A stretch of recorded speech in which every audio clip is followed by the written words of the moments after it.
पुणी देखा शेष राशि मीन राशि 25/12, 26/12, 27/12 जून 7 रु जुलाई 28 पर्यंत मंगल 11 सिंह राशि गमन करेंगे।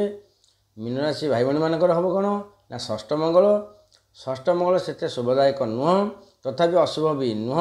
षष्ठ मंगल शुभफल दंती। षष्ठ मंगल कौन ना शत्रु रोग ऋण पेट समस्या गैस बदहजमी अम्लरस रहिंतु अहेतुक नुह। चतुर्थ दृष्टि नवम स्थान को रहा निज घर को भाग्य स्थान को भाग्य वृद्धि हे धर्म कर्म वृद्धि हे धर्म करेंगे आपन के साहय करेंगे आप साहय करेंगे ये जिनस अच्छी निश्चय हे।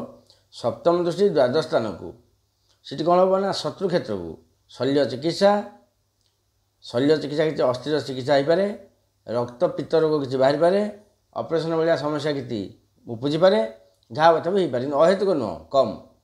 अष्टम दृष्टि मीन राशि को से शरीर पीड़ा तापर अग्नि पीड़ा विषाक्त जीव दंशन आघात तेणुक कौन करेंगे ये जिनस रही कौन कर मीन राशि भाई भाई मैंने मंगलवार दिन मंगलंकर गायत्री किंबा आमर मंगलंकर मूलमंत्र बा मंगलंकर जो आम देवी बगलामुखी यदि किसी पूजा अर्चना करती ताले फल निश्चय पाइबे।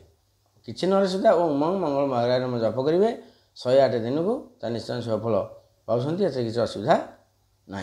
फिर देखा अलग कथा।